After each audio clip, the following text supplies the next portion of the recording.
ये बातें कही जा रही है कि बीजेपी ने नीतीश को हाईजैक कर लिया। मानते हैं कमरोल होदा ये बात? मुख्यमंत्री का पद छोड़ करके कोई राज्यसभा जाएंगे, ये कहीं मैंने हजम नहीं हो रहा है। जो नीतीश कुमार विपक्ष के साथ हो जाएं, बीजेपी अपना मुख्यमंत्री देने के लिए नीतीश को राज्यसभा भेज रही है सर। तो क्या नीतीश जी के राज्यसभा जाने के बाद तेजस्वी जी के रास्ते बंद हो जाएंगे या तेजस्वी जी के पास अपॉर्चुनिटी होगा? बिहार का अगला मुख्यमंत्री किसको देखते हैं कमरोल होदा साहब? डिप्टी सीएम नहीं, अब आने वाला कल जो है ना तेजस्वी जी सीएम बनेंगे। कांग्रेस विधायक दूर रह रहे हैं, इन बातों में सच्चाई है सर? ओरमा ग्रुप, जो सोचता है वो करता है।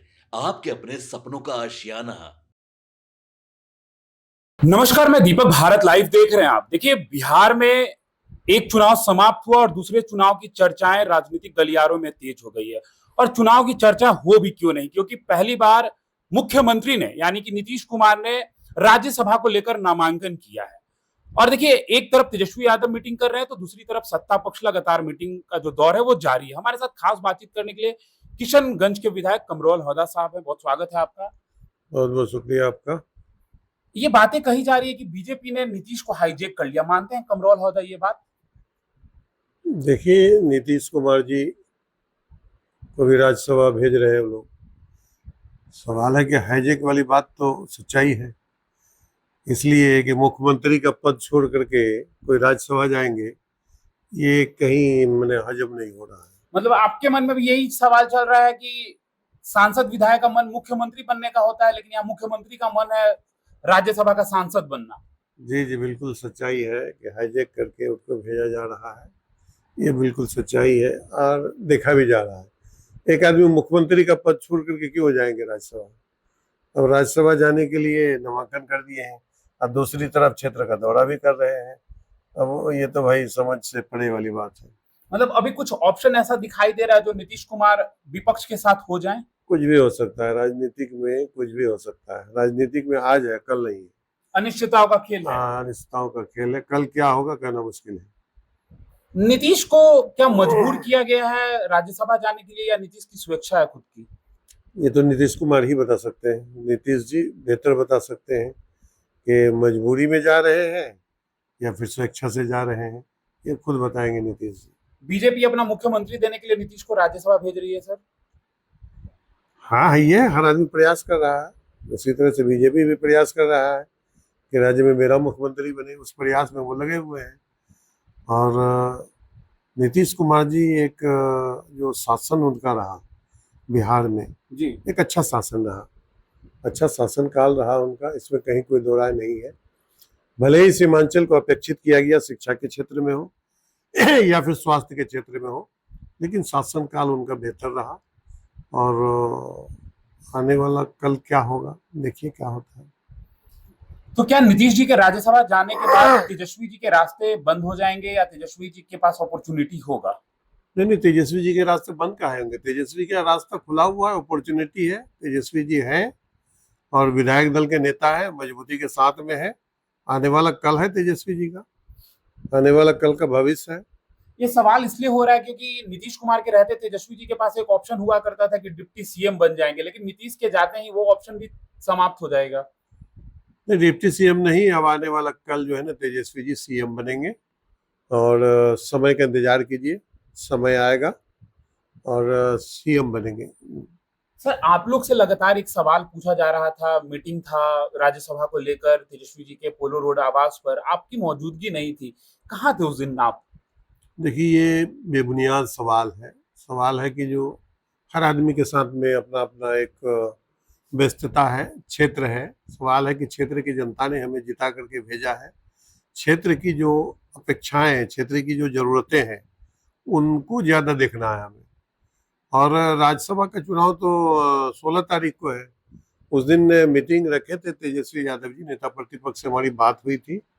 और चूंकि क्षेत्र का सवाल है और माननीय मुख्यमंत्री का प्रोग्राम था मेरे किशनगंज में और अररिया में, इसलिए हम नहीं आ पाए थे। हमारे तेजस्वी जी से बात हो गई थी, फ़ोन पर बात हो गई थी कि हमारा थोड़ा सा क्षेत्र का समस्या है, इस कारण से हम नहीं आ पाएंगे। तो इन बातों में कितनी सच्चाई है जो बात चल रही है बिहार की राजनीतिक गलियारों में कि कांग्रेस विधायक दूर रह रहे हैं? इन बातों में सच्चाई है सर? कहीं कोई सच्चाई नहीं है। कांग्रेस के 6 विधायी एक एक जगह है, एकजुट है और एकजुट होकर के 16 तारीख को वोट देंगे और DN सिंह को राज्यसभा भेजेंगे। एक तरफ ये लोग कह रहे हैं कि सत्ता पक्ष कह रही है कि पांचों सीट पर हमारी जीत तय है। तेजस्वी जी विधानसभा में भी कह रहे थे कि हम मुख्यमंत्री बनेंगे, कहाँ बन पाए। देखिए, आंकड़ा का खेल है। आंकड़ा जिसके पास है, बहुमत जिसके पास है, वो राज्यसभा जाएंगे। बहुमत हम लोगों के पास है और हम लोग का प्रत्याशी, इंडिया गठबंधन का प्रत्याशी राज्यसभा जाएगा। एडी सिंह जीत जाएंगे मतलब राजद से। हाँ, AD सिंह राजद से जीत जाएंगे, कंफर्म है, एकदम फाइनली। फाइनली हम लोग मजबूती के साथ में है, AD सिंह के साथ में है और AD सिंह राज्यसभा जाएंगे। 16 तारीख को चुनाव होगी और 16 तारीख को ही परिणाम निकलेगा। हम लोग इंशाल्लाह राज्यसभा भेजेंगे AD सिंह को। बिहार का अगला मुख्यमंत्री किसको देखते हैं कमरोल होदा साहब। इंतजार कीजिए, देखिए, समय से पहले बोलना भी कुछ ठीक नहीं होगा। इंतजार कीजिए, जल्द पता चल जाएगा। क्या जदयू से देखते हैं या बीजेपी अपना सीएम देकर जदयू का उप मुख्यमंत्री दे देगा। देखिए, समय वही तो बोलेगा, समय का इंतजार कीजिए। अभी समय से पहले कुछ भी बोलना मुनासिब नहीं होगा। समय का इंतजार कीजिए, कुछ ही दिन का तो मामला है। 16 तारीख को चुनाव हो जाएगा, उसके बाद पिक्चर सामने में आ जाएगा। सर एक सवाल लगातार और पूछा जा रहा है कि नीतीश की तबियत खराब थी तो विपक्ष ये चाहता था कि नीतीश इस्तीफा दे दे, और जब नीतीश का इस्तीफा देने का बात सामने आया तो फिर विपक्ष के पेट में दर्द क्यों हो रहा है। देखिए, नीतीश जी एक तरफ राज्यसभा के नामांकन किए हैं, दूसरी तरफ क्षेत्र का भ्रमण कर रहे हैं और इससे तो संकेत पता चल रहा है कि आने वाला कल क्या होगा कहना मुश्किल है। और मैंने पहले ही कहा कि राजनीतिक आज है, कल नहीं है। राजनीतिक में खेला होता है आज का। आज का परिस्थिति क्या है, कल क्या होगा कहना मुश्किल है। कल का इंतजार कीजिए, कल का इंतजार करिए। राबड़ी देवी कह रही हैं कि नीतीश जी को जबरदस्ती ले जाया जा रहा है दिल्ली। अब ये तो राबड़ी देवी जी कह रही है, ठीक है कह रही हैं। और एक मुख्यमंत्री का पद को छोड़ करके राज्यसभा जाएंगे, ये किसी को हजम नहीं हो रहा है कि आखिर परिस्थिति क्या है, क्यों ऐसा परिस्थिति बना, काहे ऐसा परिस्थिति बना। इंतजार कीजिए। सर समृद्धि यात्रा के दौरान नीतीश कुमार ने खुद से कही नहीं ये बातें कहा है कि मैं दिल्ली जा रहा हूं या मैं बिहार छोड़कर अब राज्यसभा जा रहा हूं। नहीं, कहीं नहीं बोले हैं। वो तो एज मुख्यमंत्री के तौर पर घूम रहे हैं। मुख्यमंत्री हैं भी, आज भी मुख्यमंत्री हैं। अब देखिए, 16 के बाद ही पता चलेगा। विधानसभा में कैसा काम चल रहा है सर आपका। अब विधानसभा में बहुत अच्छा काम चल रहा है, क्षेत्र में बहुत अच्छा काम चल रहा है। क्षेत्र का जो विकास का काम है, लोगों का जो काम है, लोगों का जो जरूरत है, आम लोगों का जो जरूरत है, ब्लॉक हो, प्रखंड हो, जिला हो, सब में हम लोग सबके साथ हैं और साथ मिलकर के काम कर रहे हैं। इंशाल्लाह काम अच्छा हो रहा है और आगे भी अच्छा होगा इंशाल्लाह। मैंने सुना है कि आप एक कॉल पर फोन उठा लेते हैं। कुछ विधायकों का तो कंप्लेंट रोज मिलते रहता है कि विधायक भी फोन नहीं उठाते हैं, लेकिन आप जमीन से जुड़े हुए हैं, लोगों से मिलते हैं लगातार। ये मैं नहीं बताऊंगा, ये तो क्षेत्र की जनता ही बताएगा। और यही नतीजा है कि क्षेत्र की जनताओं की आवाज ने ही आज मुझे विधानसभा भेजा है। क्षेत्र की जनताओं की आवाज है, ये मेरी आवाज नहीं है।